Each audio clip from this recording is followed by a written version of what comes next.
హన్మకొండ జిల్లా ప్రధాన వార్తలను పరిశీలించినట్లయితే హన్మకొండ చౌరస్తాలో ఉన్నటువంటి సిటీ బస్టాండ్ దగ్గర అనేక సంవత్సరాల నుంచి చిరు వ్యాపారాలు చేసుకుంటున్నటువంటి చిరు వ్యాపారుల దుకాణ సముదాయాలను ఇటీవల జీడబ్ల్యూఎంసీ అదేవిధంగా పోలీసుల సమక్షంలో తొలగించారు.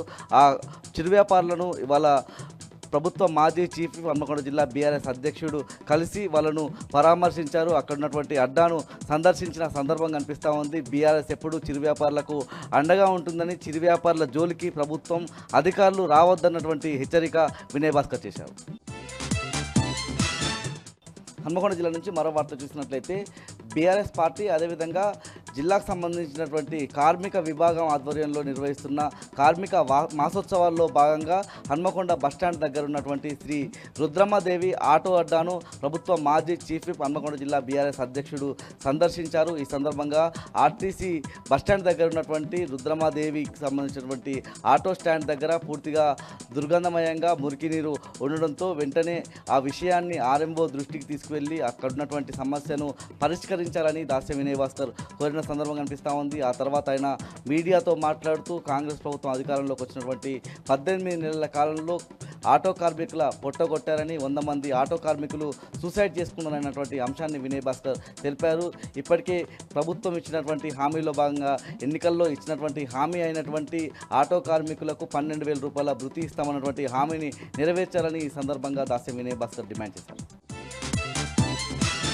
హన్మకొండ జిల్లా నుంచి మరో వార్త చూసినట్లయితే హన్మకొండ పోలీస్ హెడ్ క్వార్టర్స్ ముందు హోర్డింగ్ ఎక్కి ఓ యువకుడు తనకు ఇందిరమ్మ ఇళ్లకు సంబంధించినటువంటి లిస్టులో తన పేరు లేదని చెప్పి హల్చల్ చేసిన సందర్భం కనిపిస్తూ ఉంది. ప్రధానంగా ఇందిరమ్మ రాజ్యము అదేవిధంగా ప్రజాపాలన అని చెప్పుకుంటున్నటువంటి కాంగ్రెస్ ప్రభుత్వంలో ఇందిరమ్మ ఇల్లుకు సంబంధించి తను అప్లికేషన్ పెట్టుకుంటే 5-6 సార్లు లిస్టులో తన పేరు వచ్చిందని, 1వ తేదీన ప్రొసీడింగ్స్ ఇచ్చే లిస్టుకు సంబంధించి తన పేరు లేకపోవడంతో మనస్తాపానికి గురైనటువంటి రామ్నగర్ డివిజన్కి చెందిన పాషా అబ్దుల్లా అనే యువకుడు హోర్డింగ్ ఎక్కి తన నిరసన వ్యక్తం చేశాడు. ఇప్పటికైనా తన పరిస్థితిని అర్థం చేసుకొని ఇందిరమ్మ ఇల్లు ఇవ్వాలన్నటువంటి డిమాండ్ ఆ యువకుడు వ్యక్తం చేస్తున్నాడు.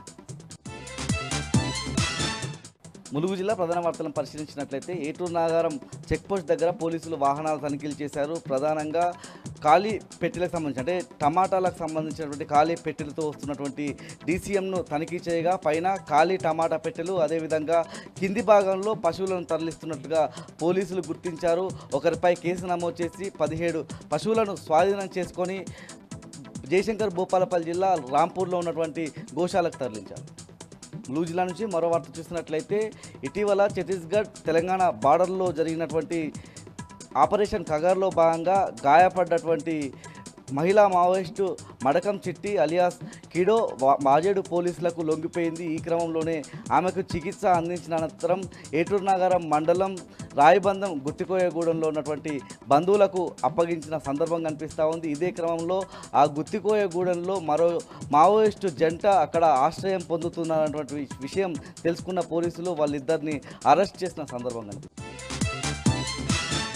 మహబూబాబాద్ జిల్లా ప్రధాన వార్తలను పరిశీలించినట్లయితే తొర్రూరు మండలం అమ్మాపురం గ్రామంలో ధాన్యపు కొనుగోలు సెంటర్ను అడిషనల్ కలెక్టర్ వీరబ్రహ్మచారి సందర్శించారు. ఈ క్రమంలోనే అక్కడ ఉన్నటువంటి రైతులు తమ సమస్యలు చెప్పుకుంటున్నా కూడా అడిషనల్ కలెక్టర్ వినకుండా వెళ్ళిపోయిన సందర్భం కనిపిస్తూ ఉంది. ప్రధానంగా బోనసే కావచ్చు, ఇటీవల కాలంలో ధాన్యం అమ్ముకోవడానికి ఇబ్బందులు పడుతున్నటువంటి విషయాలను చెప్పే క్రమంలో దాటవేస్తూ వెళ్ళిన సందర్భం పట్ల అక్కడ ఉన్నటువంటి రైతులంతా కూడా ఆగ్రహం వ్యక్తం చేస్తూ ఉన్నారు. మా వడ్ల కుప్ప దగ్గరికి వచ్చి మా పరిస్థితి తెలుసుకోండి అని చెప్తున్నా కూడా వినకుండా వెళ్ళిపోయారని అక్కడ ఉన్నటువంటి రైతాంగం అంతా ఆగ్రహం వ్యక్తం చేస్తుంది.